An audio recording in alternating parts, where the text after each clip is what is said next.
After 10 years preparing to be a parish priest, I was ordained and sent to prison for a year. That was an easy transition. But then the next year, I was sent to teach high school general science. And the books that I was given to teach from were from the 1930s. So what I was teaching them as far as physics was concerned was Newtonian physics, which that man Einstein came in and knocked for a loop with his theory of relativity.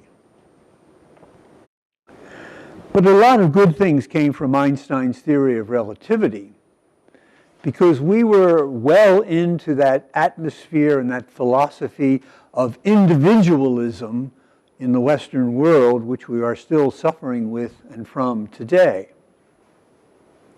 And so poor René Descartes, who is the father of individualism, you know his famous, he summed up his whole philosophy of life saying, I think, therefore I am. Einstein destroyed that with his relativity theory, not just in physics, but in philosophy. He also destroyed a good joke. Descartes went into a bar one day, and the bartender said to him, "Would you like a beer?" He said, "I think not." And he disappeared.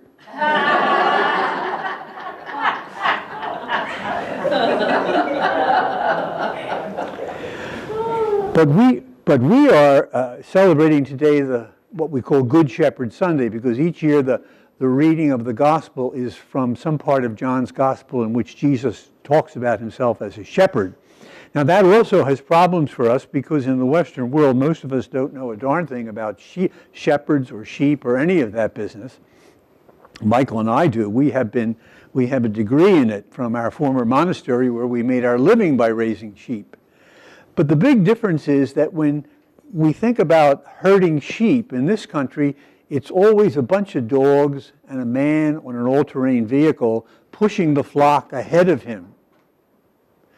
But in the world where Jesus came from, even to this day, that is not the case. The shepherd always goes ahead of the sheep. I was in Israel years ago on a pilgrimage, and our bus was going down the road through the country, and you could see this great flock of sheep ahead of us with a shepherd leading them. And he saw the bus coming, and he knew that the sheep would not get across the road in time, so he stopped at the edge of the road, and all the sheep stopped behind him. And if we look back out of the window as we passed, he then proceeded across the road, and they all followed him. Also, it's common over there that the sheep are all put together in the same pasture, sheep owned by various people. And in the evening, when they want to corral them to keep them safe from the wolves, they call them. They have different noises that they make, and the sheep recognizes each shepherd's call and follows the one who is their shepherd. And that's the background for this sheep and shepherd motif, which we celebrate every year on the fourth Sunday of Easter. I think today's gospel concentrates more on the sheep than on the shepherd, because Jesus is reminding us not that he will lead us into great pastures. We believe that, or we wouldn't be Christians, wouldn't be his followers. But he reminds us that we must continually listen to the voice of the shepherd who is out ahead of us, not driving us, but out ahead of us, leading us. And that, of course, brings in the whole human life of God among us, Jesus, who lived a life like ours, in fact, much worse than ours on many, many levels. And so he says, I'm giving you something to imitate, but I'm also calling you to follow me despite the hardships. Because where Jesus is calling us is into that great non-individualistic life, which ultimately ends in the Trinity. We are all being called back from whence we came to that community of Father, Son, and Spirit, the Trinity, to use a theological term, But the Scripture talks about the Father and the Son and the Spirit and our whole being coming from them and going back to the Trinity. And that's the image which Jesus has of his flock, of the people who have heard his voice and responded. And that's why it's so difficult for us Christians in the modern world, the Western world at least, to be members of the flock, because there's that constant urge to take care of oneself, to stand on one's own 2 feet, to mind my own business, to just not get involved. And we see what happens when that happens. First of all, we become very lonely within. And society begins to fall apart without. Because unless we are living and caring for each other on all levels, family, politics, everything goes down the tubes, because we're not meant to be one. We are meant to be many in the Trinity, in Jesus. And so we need to listen to the voice of the shepherd, which demands of us a deliberate listening.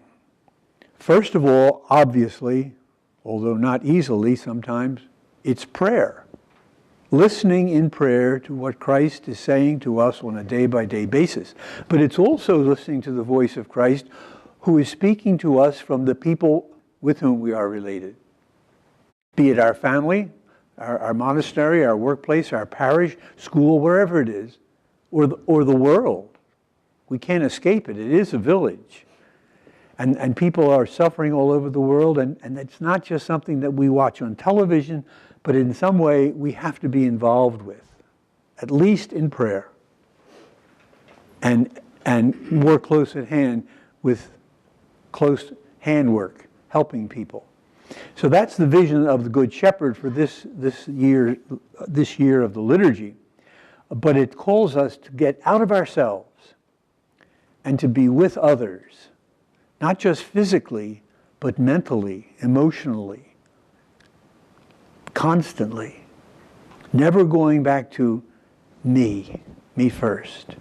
Because if we are going to be Christians, we're going to be members of a flock. There is no such thing as a solo Christian. There is no such thing as an anonymous Christian. If you're a Christian, you're related to Christ and to one another.